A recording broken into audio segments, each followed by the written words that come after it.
Hello everybody, we're here with Ezio Sanchez of EJ Homes, and we're going to be going over the home purchasing process, and we're going to take a look at things to make this a lot simpler for you as a buyer.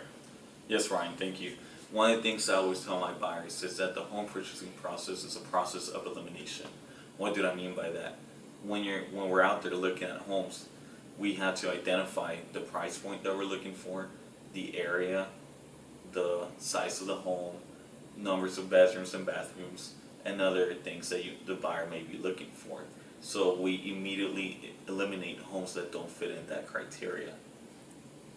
Interesting. So what do you think are like top 3 mistakes home buyers are making when they're looking at purchasing a home nowadays? So the biggest mistake I see home buyers make when they're out there shopping for real estate is that they do not get pre-qualified.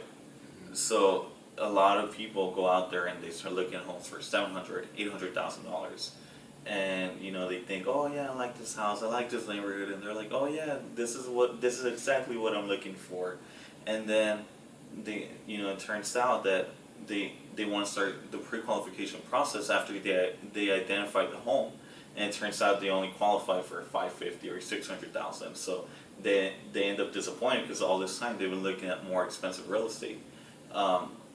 Another reason as to why you want to get pre-qualified from the beginning is that a lot of people's idea is, well, I want to identify the home before I get pre-qualified. But in the meanwhile, while you identify that home, then you go get pre-qualified, you may miss out on it because a buyer that's ready to go may submit an offer on it, and while you're getting pre-qualified, you missed out on it. So you want to get that square away from the beginning. So mistake number 1, make sure you're pre-qualified. Alright, so what's the second one you would consider? Another big mistake I see a lot of buyers do is they're indecisive. And it is understanding that the home purchasing process is a big deal. It's, for the average person, it's the biggest financial transaction that they can do.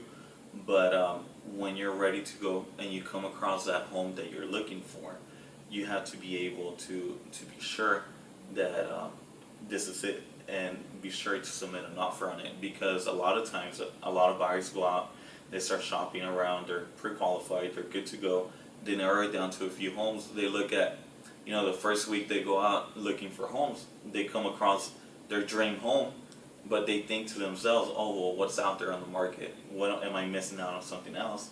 So they think, you know what, I'm gonna pass up on it and look around somewhere else. Well, 4 or 5 weeks later go by and they don't find that right home, and they think, oh my god, I missed out on it. The first one that I saw a few weeks ago, like a month ago, was the one, but it turns out that one's already gone. Somebody else submitted an offer on it and they open escrow on it. So if you come across something that fits the criteria you're looking for, do not hesitate to move fast on it. This is especially important in a market with such low inventory, which is what we're in now. So that's great advice. So what do you think give us the third one? The third one is, do not let outside noise influence your decisions. Family, friends, co-workers, their opinions are very important, but at the end of the day, you're going to be the one living in that home. So always go with your gut feeling, and if it's something that you're happy with and it's close to your work and it fits your needs, move on with it, because a lot of times you have people in your ear telling you things, oh, my transaction went like this, my realtor did that, but everybody's situation is different. So your only job is to make sure you pick the right home and you pick the right agent who has integrity and passion for what they do, and they will negotiate on your behalf and look out for your best interests. Those are the only 2 things you have to worry about. Awesome. Well, that's great. Thanks for stopping by, Ezio. Those are good tips. Thank you. Thank you.